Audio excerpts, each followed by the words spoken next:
एक डरावनी आवाज निकाली, गर्र। मिल्ली का खून जम गया। उसने आज तक किसी दूसरी बिल्ली से लड़ाई नहीं की थी।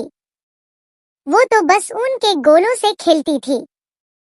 क्या मिल्ली आज रात बच पाएगी, या यह अनजान शहर उसे निगल जाएगा? मिल्ली ने अपनी आंखें कसकर बंद कर ली। कालू की गर्म सांसें वो अपने चेहरे पर महसूस कर सकती थी। उसका नुकीला पंजा हवा में उठा हुआ था। मिल्ली ने अपनी मालकिन रिया का मुस्कुराता हुआ चेहरा याद किया। उसने सोचा, शायद यही मेरा अंत है।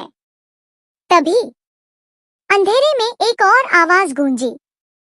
यह किसी बिल्ली की आवाज नहीं थी।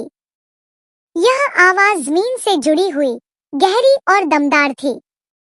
कालू, पीछे हटो।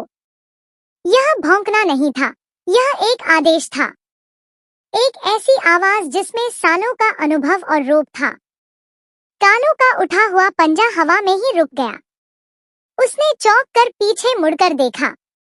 गली के उस पार धुंध से एक विशाल परछाई बाहर निकल रही थी। वो शेरू था, एक बूढ़ा समझदार जर्मन शेफर्ड कुत्ता। उसके शरीर के बाल भूरे और काले थे, लेकिन उसके मुंह और आंखों के आसपास के बाल उम्र के साथ सफेद हो चुके थे। उसकी चाल में एक अजीब सी शांति थी। वो दौड़ा नहीं, बस चलता हुआ आया और मिल्ली और कालू के बीच चट्टान की तरह खड़ा हो गया। कालू की सारी हिकड़ी गायब हो गई।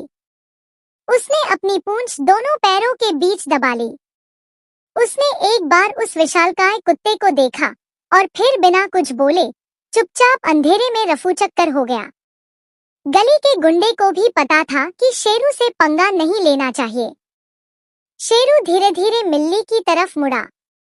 मिल्ली अभी भी कांप रही थी। उसने अपनी एक आंख खोलकर देखा। सामने एक पहाड़ जैसा कुत्ता खड़ा था। मिल्ली ने सुना था कि कुत्ते और बिल्लियां दुश्मन होते हैं। वो फिर से डर के मारे दीवार से चिपक गई। लेकिन शेरू ने उस पर हमला नहीं किया। उसने अपना बड़ा सा सिर झुकाया और अपनी गीली नाक से मिल्ली को सूंघा। डरो मत, छोटी, शेरू ने बहुत ही नरम लेकिन भारी आवाज में कहा। उसकी आवाज किसी बूढ़े दादाजी जैसी थी। वो कालू सिर्फ डराता है। तुम ठीक हो? मिल्ली के गले से आवाज नहीं निकली। उसने बस अपनी बड़ी बड़ी हरी आंखों से शेरू को देखा और धीरे से सिर हिलाया। उसकी आंखों से डर के आंसू छलक पड़े। शेरू ने अपनी घनी पूंछ को धीरे से हिलाया। तुम्हारे शरीर से महंगे शैम्पू की खुशबू आ रही है और तुम्हारे पंजे बहुत नरम हैं। तुम अंदर की दुनिया से हो, है न? मिल्ली ने फिर सिर हिलाया। मैं समझ गया। शेरू ने एक गहरी सांस ली। तुम घर से भाग आई हो। बहुत बड़ी गलती की, छोटी। शेरू मुड़ा और आगे चलने लगा। चलो मेरे साथ। यहाँ खुले में रहना सुरक्षित नहीं है। रात के असली शिकारी अब जाग रहे हैं। मिल्ली के पास कोई और रास्ता नहीं था। वो अपने नन्हे गंदे पंजों पर खड़ी हुई और लड़खड़ाते हुए उस विशाल कुत्ते के पीछे पीछे चलने लगी। शेरू उसे एक पुरानी बंद पड़ी दुकान के छज्जे के नीचे ले गया। यहाँ सीधी हवा नहीं लग रही थी और जमीन थोड़ी सूखी थी। यहाँ बैठो, शेरू ने कहा और खुद भी उसके पास बैठ गया। मिल्ली बैठ गई, लेकिन उसकी नजरें अभी भी शेरू पर टिकी थी। शेरू ने अपनी गहरी भूरी आंखों से मिल्ली को देखा। उसकी आंखों में एक अजीब सी उदासी और समझदारी थी। उसने कहा, सुनो छोटी, तुम जिस दुनिया से आई हो वहाँ तुम्हारे लिए खाना प्लेट में सजा कर आता है।